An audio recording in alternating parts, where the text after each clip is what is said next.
10 milyong piso ang patong sa ulo ng negosyanteng si Atong Ang na pinaaresto kaugnay sa pagkawala ng 19 na sabungero sa Santa Cruz, Laguna. Bukod sa pagiging #1 most wanted sa buong bansa, armado at mapanganib din ang turing ng DILG kay Ang, kaya pinakansela na ang mga rehistro ng kanyang mga armas.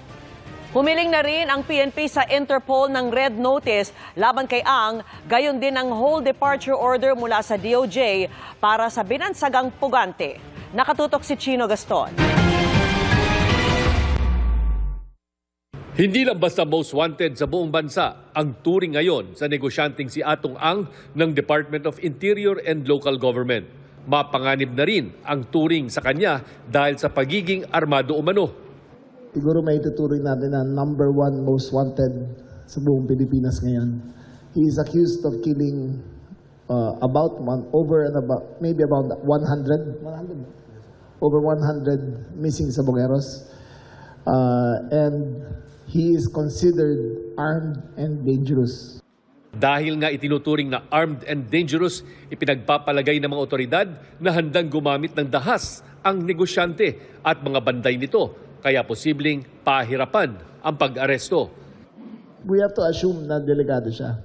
Tandaan nyo yung taon to, may niti ng ulo nito. Minsan sa isang sabungan, congressman, sinampal niya. He has violent tendencies. Ang pagkuha ng baril ay sa ganong karaming pera, madali para sa kanya yan.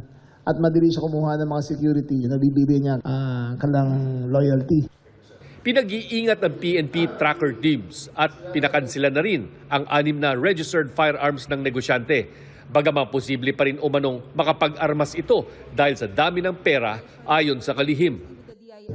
Gagawin ng pulis ang lahat para proteksyonan ang sarili nila sa kakayahan ni Atong Ang.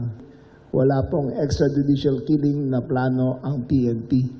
Mag-iingat lang po ang ating mga kawal na hindi sila masaktan.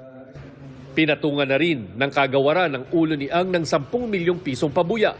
Kapalit yan ng anumang impormasyong magre-resulta sa pagkadakip sa kanya. Sa gitna ng mga kasong hinaharap, kaugnay pa lang ng 19 na sabongerong nawawala sa Santa Cruz, Laguna.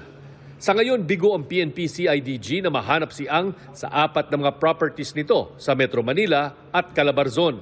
Sunod na pupuntahan ang ilang pang properties ni Ang sa Visayas. Humiling na rin ang PNP sa Interpol na maglabas ng Red Notice laban kay Ang, bagaman naniniwala ang pulisya na nasa bansa pa ang negosyante. Hiniling na rin ng PNP sa DOJ at Bureau of Immigration na maglabas ng whole departure order. In case na makalabas ng bansa si Atong Ang through the back door or wherever, other countries or the members of Interpol may arrest him. Sa pag-check po namin, wala naman po siyang recent na departure sa aming record. So, dapat nandito po siya. Sa 18 akusado ng kidnapping with homicide and kidnapping with serious illegal detention, kaugnay ng mga nawawalang sabongero, 10 mga opisyal at dating opisyal ng PNP ang hawak ng PNP-CIDG sa Camp Crame. Ang 7 sibilyan naman na mga empleyado ni Ang sa sabungan nasa kustodiya ng PNP-CIDG Batangas.